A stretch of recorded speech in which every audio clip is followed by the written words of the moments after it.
Driver हूँ। इतना है कि सरकार से समान काम और समान वेतन हो।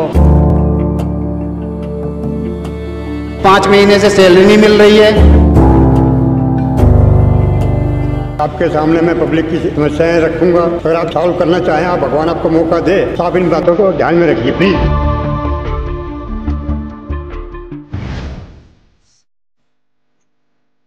भैया मेरी माँ से मिलो। Mummy, he was driving me to Ubud. Now he's taking me to the bus stand to some other work. चलिए।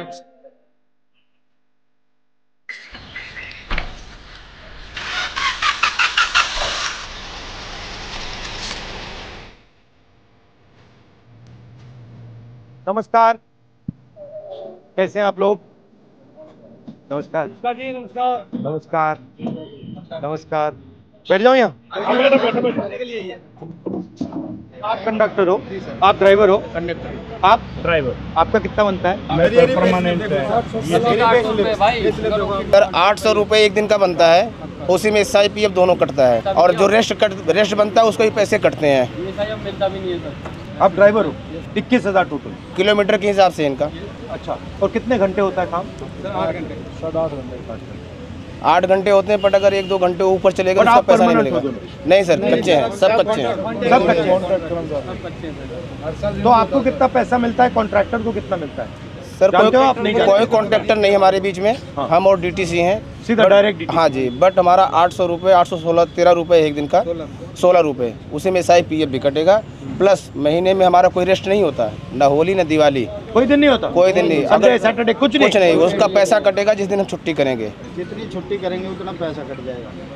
अगर आपकी मदद की जाए तो क्या करा? हमें सर समान भत्ता देना चाहिए, ताकि हम लोगों का भी गुजारा हो सके, बच्चों की भी देखरेख किया जा सके। 5 महीने से सैलरी नहीं मिल रही है। कहाँ से किराया दे, कहाँ से किताबें लाएं, कहाँ से ट्यूशन फीस दे, कहाँ से नहीं मिल रही? आप बस पे अभी नहीं चल रहे हो? बस में चल रहे साहब प्रॉपर। सैलरी कैसे नहीं मिल रही? देने नहीं गवर्नमेंट, राज्य सरकार कह देती है सेंटर को, सेंटर सरकार कह देती है राज्य को।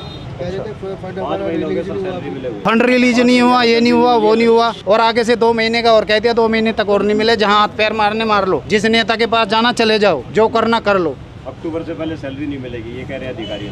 हमारे बच्चों के साथ ये हो रहा, अब नई भर्ती कर रहे, उनका भी भविष्य खराब करेंगे ये। मैं कंडक्टर DTC कर्मचारी हूँ। हम एक कॉन्ट्रैक्ट बेस पे हैं और हर साल कॉन्ट्रैक्ट रिन्यू होता है। वो भी ड्यूटी कम होती है तो उसे रिन्यू नहीं होने देंगे, फिर आप जाइए घर बैठिए।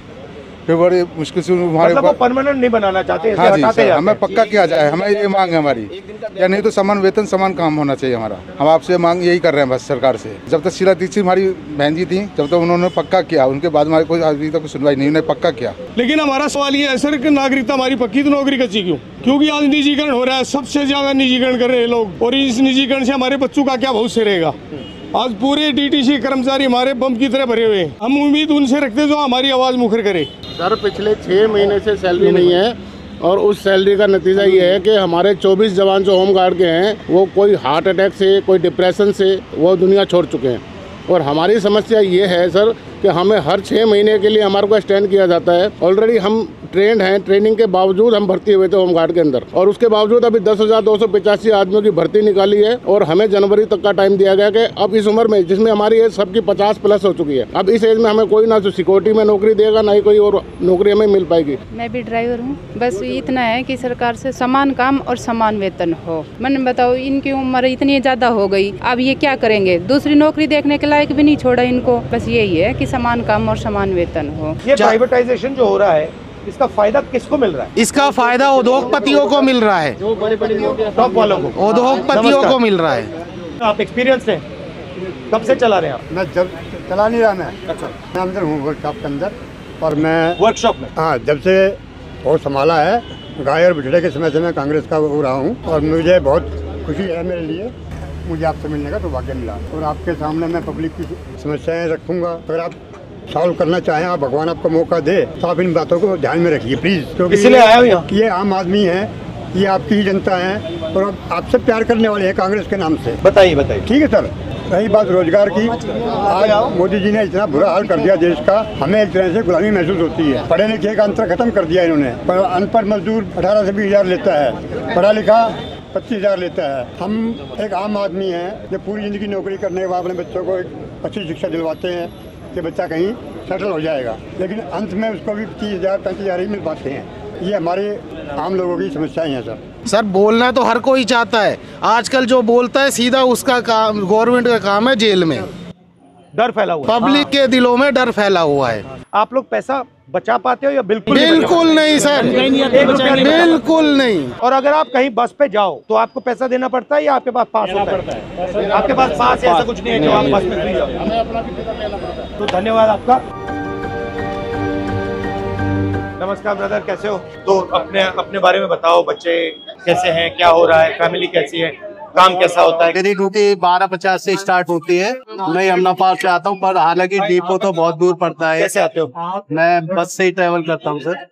जो हमारा कांटेक्ट है ना सर, उसमें दिक्कत, कांटेक्ट लेबर है एक तरीके से। अच्छा, हाँ जी, कॉन्ट्रैक्ट लेबर हो, कभी भी निकाल दिया जाता है? हाँ जी, 1 ईयर का कॉन्ट्रैक्ट होता है हमारा।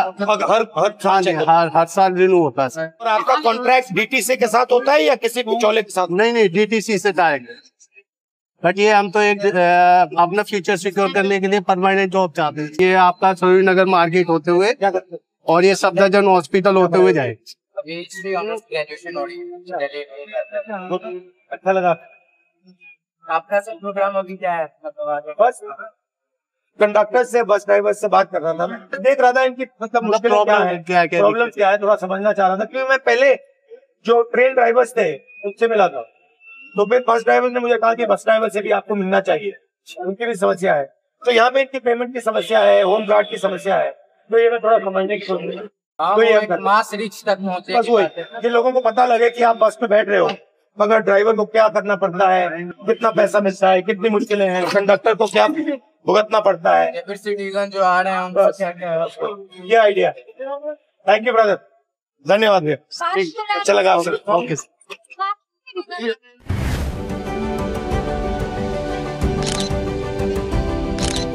Thank you.